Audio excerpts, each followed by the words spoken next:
লিখেছেন খ্রিস্টানদের হাতে রান্না খাওয়া যাবে কেন? কোরআন ছুঁয়ে ওয়াদা করার পর তা ভঙ্গ করতে হলে করণীয় কি? নৌবাহিনীতে চাকরি করি।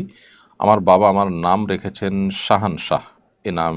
এ নাম কি পরিবর্তন করতে হবে? আমার স্বামী মারা গেছেন আজ ২৬ দিন। আমার ছোট ভাইয়ের বউয়ের বাচ্চা হবে, আমি কি যেতে পারবো? আমার চোখের উপর ব্রু পাতলা হওয়ায় কাজল দিয়ে ব্রু আর্ট করলে গুনাহ হবে কিনা?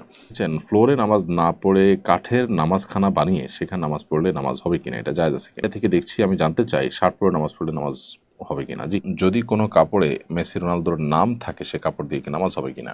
লিখেছেন আমি ৩ মাসের গর্ভবতী, আমি রাতে ঘুমানোর পর খারাপ স্বপ্ন দেখি, এর কারণ কি এবং আমার করণীয় কি? অনেক খারাপ চিন্তা আসে, দূর করার কোনো আমল আছে কিনা? ইমামতি অবস্থায় ইমামের অজু চলে গেলে করণীয় কি? ইতিমধ্যে যে সমস্ত প্রশ্ন আমার কাছে চলে আসছে এর মধ্যে প্রথমে দেখতে পাচ্ছি রোমানা ইসলাম জানভি আইডি থেকে আপনি লিখেছেন কোরআন ছুঁয়ে ওয়াদা করার পর তা ভঙ্গ করতে হলে করণীয় কি? সাধারণত ওয়াদা করতে হবে আল্লাহর নামে, কিন্তু যেই শপথ বা যেই আপনার ওয়াদা, সেটা আল্লাহর নামে সরাসরি না করে অন্যভাবে করা হলো সেটা আল্লাহর নামে ওয়াদার হিসাবেই গণ্য হয়।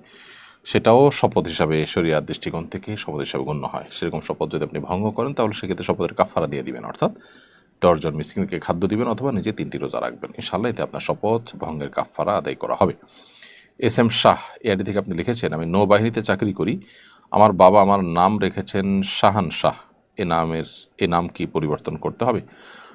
শাহেন শাহ মানে আসলে বাদশাদের বাদশাহ, রূপক অর্থে বলা হয় এগুলো নামের মধ্যে, যার কারণে এই নাম পরিবর্তন করাটাকে আবশ্যক মনে করছি না। এরপরে মুহতাসিম রহমান আপনি লিখেছেন একটি অনলাইন একাডেমির কোর্সের দাম ১২,০০০ টাকা। আমরা ৬ বন্ধু ২,০০০ টাকা করে দিয়ে শেয়ারিংয়ের মাধ্যমে কেনার পরিকল্পনা করছি। সবাই মিলে ওই কোর্সটি ব্যবহার করলে তাকে বৈধ হবে? এই কোর্স ব্যবহারের ক্ষেত্রে তাদের কোনো শর্ত নীতিমালা কি আছে না আছে আমি জানি না। যদি কোনো বিধিনিষেধ তাদের পক্ষ থেকে এটা না থাকে তাহলে সেক্ষেত্রে এটি আপনার জন্য নাজায়েজ হওয়ার কোনো কারণ নেই। লিয়া আখতার আপনি লিখেছেন আমার স্বামী মারা গেছেন আজ ২৬ দিন। আমার ছোট ভাইয়ের বউয়ের বাচ্চা হবে, আমি কি যেতে পারবো?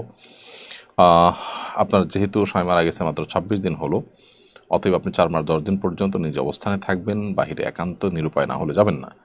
আপনার ছোট ভাইয়ের বাচ্চা হবে, অন্যরা যারা আছেন তারা তার টেক কেয়ার করবেন, তারা দেখবেন, আপনি এখান থেকে দোয়া করবেন এবং ইদ্যতের সময়টা আপনি অপেক্ষা করবেন।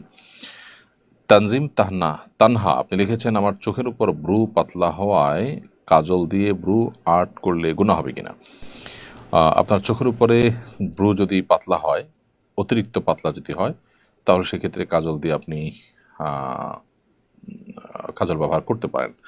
কিন্তু ব্রু আর্ট করা বলতে আপনি কি বোঝাতে চান আমি ঠিক পরিষ্কার না। সেখানে যদি আলাদা কোনো আবরণ তৈরি হয় তাহলে তো উজু হওয়ার ব্যাপার, গোসল হওয়ার ব্যাপার থাকবে। আর যদি কোনো আলাদা আবরণ তৈরি না হয় তাহলে তো কোনো অসুবিধা নেই। জান্নাতুল ফেরদৌস মেরি আপনি লিখেছেন ফ্লোরে নামাজ না পড়ে কাঠের নামাজখানা বানিয়ে সেখানে নামাজ পড়লে নামাজ হবে কিনা, এটা জায়েজ আছে কিনা? ফ্লোরে নামাজ না পড়ে কাঠের কোনো চৌকি ইত্যাদি বানিয়ে সেখানে নামাজ পড়লে নামাজ হতে পারে, কোনো অসুবিধা নেই। কিন্তু শরীরের দৃষ্টিকোণ থেকে এটা কোনো জরুরি বিষয় না। অনেকে হয়তো ময়লা আবর্জনা থেকে রক্ষা করার জন্য আলাদা করে ছোট চৌকি বানায় নিতেন, এক সময় ছিল এগুলো। তো সেরকম থাকলে অসুবিধা নেই, নামাজ হয়ে যাবে, তবে জরুরি না সেটা। এমডি আসাদুল আপনি লিখেছেন এআইডি থেকে আমি ইন্ডিয়া থেকে দেখছি, আমি জানতে চাই শার্ট পরে নামাজ পড়লে নামাজ হবে কিনা। জি, শার্ট পরে নামাজ পড়লে নামাজ হয়ে যাবে, তবে চেষ্টা করা উচিত শুধু শার্ট নয়, মাথা থেকে পা পর্যন্ত যে পোশাক আমরা নামাজে পড়বো সেটা যেন সুন্দর হয়। অন্যান্য সম্ভ্রান্ত মানুষদের কাছে গুরুত্বপূর্ণ মজলিসে যেতে যে সমস্ত পোশাক পরতে আমাদের ইতস্তত হয় না, সে ধরনের পোশাক যেন আমাদের পরনে থাকে।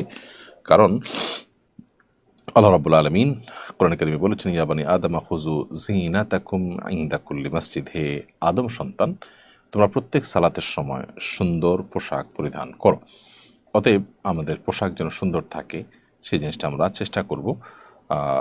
স্যান্ডো গেঞ্জি পরে বা এমন কিছু পরে আমরা নামাজ পড়লাম যেটা পরে আসলে আমরা কোনো গুরুত্বপূর্ণ জায়গায় যাব না, তো সেটা আল্লাহর শানে বেয়াদবি হয়, নামাজের শানে বেয়াদবি হয়, সেটা না করা উচিত। বাকি শার্ট পরে নামাজ পড়ে নামাজ হয়ে যাবে। মোহাইমিন আহমদ আপনি লিখেছেন যদি কোনো কাপড়ে মেসি রোনালদোর নাম থাকে সে কাপড় দিয়ে কি নামাজ হবে কিনা? প্রথমত এটি একজন মুসলমানের গায়রত বা তার যে ইমানি আত্মসম্মান আছে তার পরিপন্থী, সেই জন্য এরকমটি হওয়া উচিত না। আর দ্বিতীয়ত হলো আপনার পোশাকে এরকম লেখা থাকলে, বিশেষ করে পেছনে থাকলে আপনার পেছনে থাকা মুসল্লিদের নামাজের মনোযোগ নষ্ট করবে। নামাজের যে ভারত্ব আছে, নামাজের যে গাম্ভীর্য আছে, এ ধরনের পোশাক তার সাথে যায় না।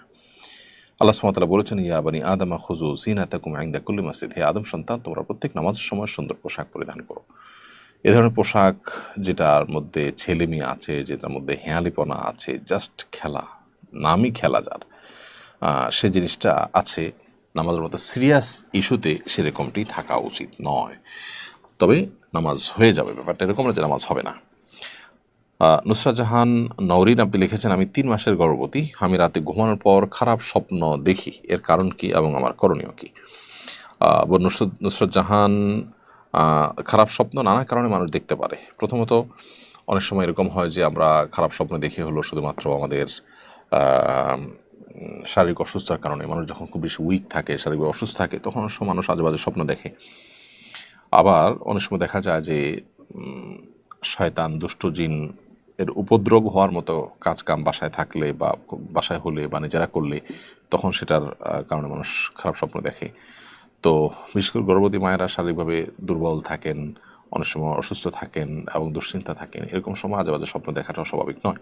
তারপর আপনি শোয়ার সময় 3 কুল পড়ে হাতের মধ্যে ফু দিয়ে, কুল হাল্লা করার ফালা করাবেন নাস, 3বার করে হাতে ফু দিয়ে এরপর পুরো শরীরকে আপনি মুছে তারপরে ঘুমাবেন, সাথে আয়াতুল কুরসি পড়ে আপনি ঘুমাবেন। ইনশাআল্লাহ আশা করা যায় যে এর মাধ্যমে আল্লাহ তাআলা আপনাকে হেফাজতে রাখবেন। আমিনুল ইসলাম আপনি লিখেছেন, আমার অনেক খারাপ চিন্তা আসে, দূর করার কোনো আমল আছে কিনা? ভাই আমিনুল ইসলাম, মনের মধ্যে খারাপ চিন্তা যদি আসে, তাহলে সেক্ষেত্রে খারাপ চিন্তাটার ধরন কি, ধাঁচ কি? খারাপ জিনিস দেখলে খারাপ চিন্তা আসে, তাহলে খারাপ জিনিস দেখা বন্ধ করতে হবে। অনেক সময় খারাপ চিন্তা বলতে জাস্ট অহেতুক দুশ্চিন্তা আসে, ইমানদার তখন আল্লাহর উপর তাওয়াক্কুল বাড়াতে হবে। ইমানদার কখনো আল্লাহর উপর ভরসা হারাতে পারে না। আর খারাপ চিন্তা বলতে যদি আল্লাহ সম্পর্কে বাজে চিন্তা আসে, তাহলে বাম দিকে থুতু নিক্ষেপ করে আমানতু বিল্লাহি ওয়া রাসূলিহি পড়বেন এবং এটাকে ইগনোর করবেন। এ ধরনের চিন্তা শয়তান আনয়ন করে। এরকম চিন্তা আসা মানে হলো শয়তান উপস্থিত হয়ে গেছে, এখন আল্লাহর কাছে আপনি পানা চাইবেন, ইনশাআল্লাহ আল্লাহ তাআলা হেফাজত করবেন। এরপর এমডি আফনান হোসেন আপনি লিখেছেন, ইমামতি অবস্থায় ইমামের অজু চলে গেলে করণীয় কি? ইমামতি অবস্থায় যদি ইমাম সাহেবের অজু চলে যায়, তিনি ওই অবস্থায় নামাজ ছেড়ে দিতে হবে, কারণ বিনা অজুতে অপবিত্র অবস্থায় নামাজ পড়ে নামাজ হবে না। নবী করিম সাল্লাল্লাহু আলাইহি ওয়াসাল্লাম বলেছেন, লা তুকবালু সালাতুন মিন গায়রি তাহুরিন, পবিত্রতা অর্জন করা ছাড়া নামাজ পড়লে সে নামাজ হবে না কবুল আল্লাহ সুবহানাহু ওয়া তাআলার কাছে। সো ইমামতি অবস্থায় যদি অজু ছুটে যায়, আপনি সে অবস্থায় নামাজ ছেড়ে চলে যাবেন এবং আপনার জায়গায় অন্য কোনো ব্যক্তি যিনি পেছনে আছেন তাকে আপনি রেখে যাবেন, অর্থাৎ পেছন থেকে তার হাত ধরে টেনে ইমামতিতে দিবেন, দিয়ে আপনি যে ওযু করে তারপরে পেছনে মুক্তাদি হিসাবে বাকি নামাজ পেলে জয়েন করবেন। আর যদি নামাজ শেষ হয়ে যায়, তাহলে আপনার যে 1-2 রাকাত ছুটেছে ওযুর পরবর্তী যে নামাজগুলো, সেগুলো আপনি নিজে নিজে পড়ে নেবেন। আব্দুল্লাহ মাহমুদ আপনি লিখেছেন, খ্রিস্টানদের হাতে রান্না খাওয়া যাবে কিনা? জি, খ্রিস্টান হোক, ইহুদি হোক, মুশরিক হোক, অন্য ধর্মাবলম্বীদের হাতের রান্না খেতে অসুবিধা নেই। তবে এটা মনে রাখতে হবে যে অন্য ধর্মাবলম্বীদের হাতে হালাল খাবার আমরা রান্না করা হলে সেটি খেতে পারবো।